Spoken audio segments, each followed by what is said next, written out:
qala fala wa rabbika la yu'minuna hatta yuhakkimuka fima shajara bainahum thumma la yajidu fi anfusihim harajan mimma qadaita wa yusallimu taslima. Ini ya. Jadi sini nyatakan ayat Al-Quran diambil arti dari musalamah wal inggit itu apa? Seperti ayat fala wa rabbika la yu'minun. Ini ayat juga menunjukkan apa? Keputusan Rasul sallallahu alaihi wasallam itu sangat luar biasa. Allah nyatakan keputusan Rasul sallallahu alaihi wasallam ya istimewa. Ya, ayat ini sebetulnya turunkan kepada seorang Ansar dengan Zubair bin Al-Awwam. Zubair bin Awwam, kita tahu Sayyidina Zubair bin Awwam minal asyratil mubasysyirin jannah.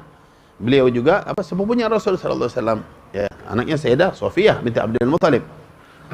Suatu waktu Zubair ini sebetulnya radhiyallahu anhu punya tanah di kota Madinah. Tanahnya itu di daerah yang agak apa ya ada naik turun gitu ya, tanahnya agak bukit berbukitan gitu di pinggir.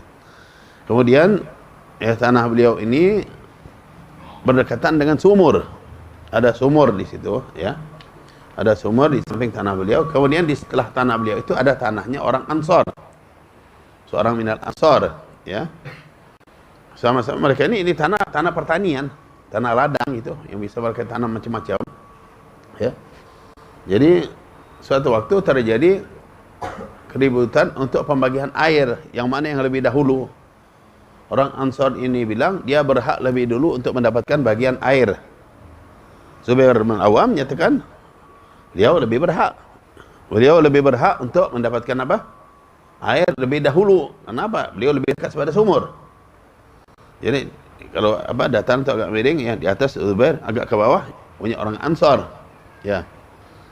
Jadi orang Ansar ini menuntut agar tanah dia dulu yang disiram, baru nanti Zubair yang lebih dekat dengan sumur. Nah, Zubair menyatakan masa dia yang lebih dekat, mestinya dia yang lebih dahulu dapat. Terjadi keributan. Ribut ya, sampai dibawalah masalah ini kepada Rasul sallallahu alaihi wasallam. Ya. Jadi orang Ansar minta biar tanah dia dulu yang agak ke bawah biar disiram, nanti baru Zubair kan itu. Kata Zubair enggak, biar dia dulu nanti baru pindah ke bawah. Kira-kira yang masuk akal yang mana? Ya itu. Nah, jadi setelah itu datang sama Rasul masakan. Akhirnya Rasulullah SAW menyatakan Iski ya Zubair, dan ati di akhir. Makna itu yang jelas siramlah dulu untuk Zubair, nanti baru pindahkan kepada saudaranya. Enggak, dibilang sama Rasul katanya. Ada sedikit ucapan orang Ansar ini yang enggak tepat. Dia nyatakan, li'annahu ibnu ammatik. Karena dia anak paman, anak bibimu katanya gitu ya. Jadi Rasulullah menghukum kayak gitu, sekarang kan dia enggak terima. Karena dia anak bibimu. Di situ Rasulullah dia turun ayat. Allah yang membela Nabi sallallahu alaihi wasallam. Rasulullah enggak mayan tiqu anil hawa. Bukan orang biasa. Rasulullah enggak pernah ikut hawa nafsu. Hukum itu hukum berjalan dengan hukumnya Allah. Tidak berjalan karena hawa nafsunya, ini karena keluarga, ini karena dekat, enggak ya. Dan juga secara logika akal juga ente bisa lihat ya itu. Yang jelas itulah ketika dia nyatakan ya ini karena anak bibimu. Nah, Rasulullah. Sahabat lain sebetulnya marah gitu ya. Tapi Rasulullah turun ayat. Fala wa rabbik la yu'minun. Ini kalimat ya, la itu tidak, fala tidak. Wa rabbika sumpah demi Tuhanmu. La lagi, tidak lagi. Nah, ini kata ulama berat sekali. Tekanan pertama dengan nafiyah, wah, gasam, nafiyah lagi. Nah, itu. Jadi menunjukkan tidak benar, enggak beriman sama sekali. Ya, orang itu tidak beriman sama sekali, enggak diakui keimanannya. Gimana? Hatta yuhakkimuka fima syajara bain. Sehingga mereka itu bertahkim ya, atas apa yang terjadi cekcok, keributan antara mereka. Jadi kalau ada apa-apa, tahkimnya sama Rasulullah. Serahkan ya. Tsumma la yajidu fi anfusihim harajan mimma qadait. Kemudian tidak didapati di hati mereka itu satu yang ganjal apa-apa. Setiap apa yang kau tetapkan, kau godokkan, kau hukumkan. Jadi setiap yang dihukumkan Rasul sallallahu alaihi wasallam tidak boleh sama sekali orang merasakan sesuatu ganjalan apapun. Harus dia ya terima ya. Semua enggak ada di hatinya itu ada ganjalan, itu ada ganjalan seperti yang tadi terjadi pada sahabat itu tadi ya. Dan enggak ada ganjalan sama sekali. Dia terima penuh.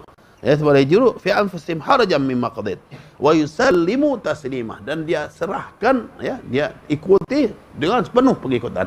Jadi enggak ada sampai sama sekali ganjalan ketika diputuskan Rasulullah SAW, dan dia harus terima penuh. Tidak ada apa melainkan apa yang nyatakan Rasul ikuti. Tanpa ada ganjalan, tanpa ada sesuatu yang tidak enggak enak lah, itulah mungkin karena enggak ada. Rasulullah SAW bukan manusia biasa. La yantiqu anil hawa. Dia ikut hawa nafsunya. Apa yang dia nyatakan itulah hukum Allah. Ya. Itu mana minkum anzalallahu fa ulaika itulah. Jadi hukum yang Rasul, mengikuti Rasul faqad ata Allah. Siapa yang patuh Rasul berarti patuh pada Allah. Banyak sekali ayat-ayatnya, "Wa ma atakum rasulu fakhudhu." Apa yang dibawakan oleh Allah Rasul, apa yang didatangkan oleh Rasul, atau yang dibawa oleh Rasul, ambil. Wa ma nahakum anhu fantahu, yang dilarang oleh Rasul jauhi, henti, jangan ikuti. Semua banyak sekali ayat-ayat yang menunjukkan kita harus wajib patuh sama Rasulullah SAW sepenuhnya, tanpa ada ganjalan, tanpa ada batasan, patuh penuh sama Rasulullah. Itulah yang ditetapkan oleh Allah dari ayat-ayat Al-Quran yang banyak yang menunjukkan itulah ya Nabi kita Muhammad sallallahu alaihi wasallam.